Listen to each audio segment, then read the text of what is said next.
तर नमस्कार विद्यार्थी मित्रांनो, मी अथर्व गुरव आणि स्वागत आहे तुमचं स्पर्धा सेतू या यूट्यूब प्लॅटफॉर्मवरती. तर आज तारीख आहे 3 ऑगस्ट आणि आज आपण पाहणार आहोत 3 ऑगस्टच्या सर्व लेटेस्ट चालू घडामोडी, ते पण MCQ आणि एक्सप्लेनेशन फॉर्मॅटमध्ये. तर चला आजच्या पहिल्या प्रश्नाला सुरुवात करूया. तर आजचा पहिला प्रश्न आहे, PM मोदींनी 2 ऑगस्टला कोणती राष्ट्रीय मोहीम सुरू केली? पर्याय आहे digital India, Gen Z against addiction म्हणजे अंमली पदार्थ मुक्त भारत, स्वच्छ भारत आणि कौशल्य भारत. तर याचं योग्य उत्तर आहे जेनझी अगेन्स्ट ॲडिक्शन, अंमली पदार्थ मुक्त भारत. तर या योजनेबद्दल आपण थोडीशी माहिती घेऊया, या मोहिमेबद्दल. तर पंतप्रधान नरेंद्र मोदी यांनी 2 ऑगस्ट 2026 रोजी नशामुक्त युवा विकसित भारत संकल्प अभियान, नशामुक्त युवा फॉर विकसित भारत संकल्प अभियान ही 100 आठवड्यांची देशव्यापी मोहीम सुरू केली. योजनेचे मुख्य वैशिष्ट्ये कालावधी व स्वरूप. अंमली पदार्थाच्या विरोधात एक ही 100 आठवड्यांची लोक चळवळ असणार आहे. जनभागीदारी. देशभरातील 1 कोटीहून अधिक युवकांनी एकाच वेळी नशामुक्तीची शपथ घेतली. उपक्रम दर रविवारी क्रीडा स्पर्धा, वॉकथॉन, ध्यान सत्रे आणि पथनाट्याद्वारे जनजागृती केली जाईल. आता यानंतरचा आपण दुसरा प्रश्न पाहूयात. सॉरी, थोडी स्लाइड खराब झाली, पण आपण प्रश्नाकडे फोकस करूया. मारुती सुझुकीने जुलै 2026 मध्ये विक्रमी उत्पादन किती केले आहे? पर्याय आहे 2 लाख, 2.2 लाख, 2,48,845 युनिट आणि 3 लाख. तर याचे योग्य उत्तर आहे 2,48,845 युनिट. आता याबद्दल आपण थोडीशी अधिक माहिती घेऊया. मारुती सुझुकी इंडिया लिमिटेड जुलै 2026 मध्ये एकूण 2,48,845 वाहनांचे विक्रमी मासिक उत्पादन केले, जे मागील वर्षाच्या याच महिन्यातील 1,47,073 युनिटपेक्षा 33% जास्त आहे. तसेच कंपनीने याच महिन्यात एकूण 2,41,421 वाहनांची विक्री नोंदवली. उत्पादनाची वैशिष्ट्ये. एकूण उत्पादन 2,48,845 युनिट्स, वर्षभरात 33% वाढ. प्रवासी वाहने 2,44,445 युनिट आणि युटिलिटी वाहने 1,02,787 युनिट आणि कॉम्पॅक्ट कार 1,13,067 युनिट. आता यानंतरचा आपण दुसरा प्रश्न पाहूयात. असेट्स कंपनीने IPO साठी किती निधी उभारण्याचे पेपर सेबीला दिले? पर्याय आहेत 800 कोटी, 1000 कोटी, 1200 कोटी आणि 1500 कोटी. तर याचं योग्य उत्तर आहे 1200 कोटी.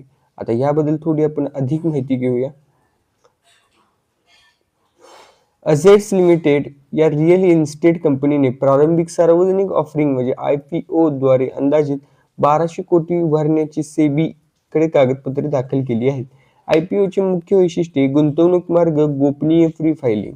एकूण रक्कम सुमारे 1200 कोटी. मुख्य व्यवस्थापक JM फायनान्शियल्स, वफा सिक्युरिटीज इंडिया आणि मोतीलाल ओसवाल इन्व्हेस्टमेंट ॲडव्हायझर्स.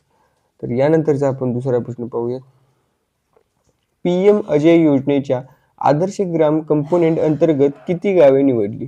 पर्याय आहेत 30,000, 40,000, 47,328 आणि 50,000. तर याचं योग्य उत्तर आहे 47,328.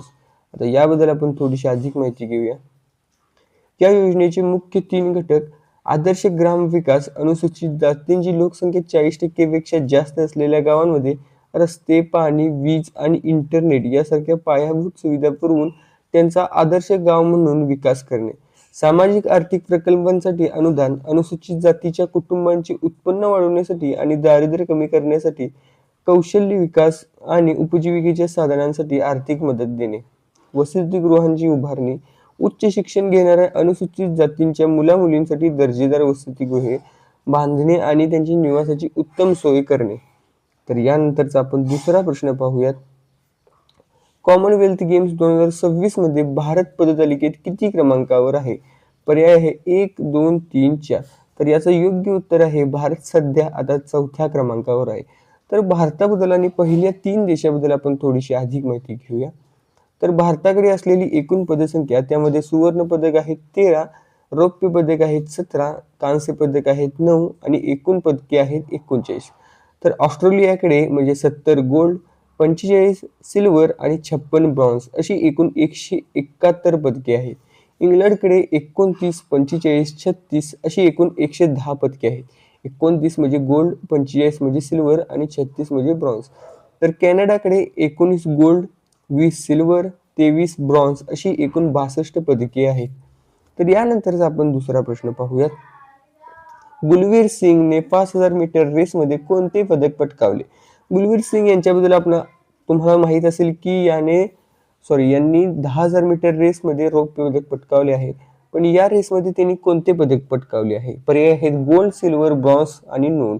तर याचं योग्य उत्तर आहे ब्रॉन्झ पदक. आता या गुलवीर सिंग बद्दल आपण थोडीशी माहिती घेऊया.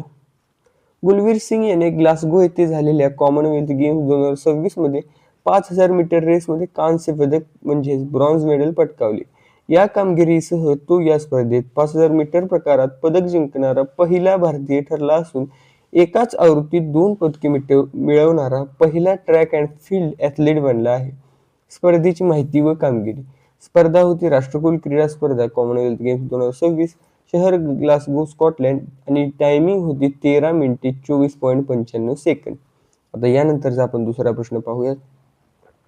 BWF जागतिक दौऱ्याचे विजेतेपद कोणी पटकावले? पर्याय आहेत जिया शर्मा, तन्वी शर्मा, गुलविंदर कौर आणि सायना नेहवाल. तर याचं योग्य उत्तर आहे तन्वी शर्मा. आता यात BWF काय आहे याबद्दल आपण थोडीशी माहिती घेऊया.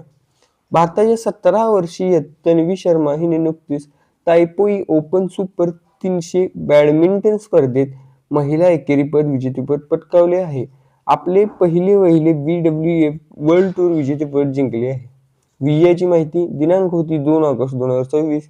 स्पर्धा होती तायपुई ओपन सुपर 300. विरोधी खेळाडू होता न्युएन थुए लिव्ह, व्हिएतनाम 6वी मानांकित. तर हे होते आजचे एवढे प्रश्न.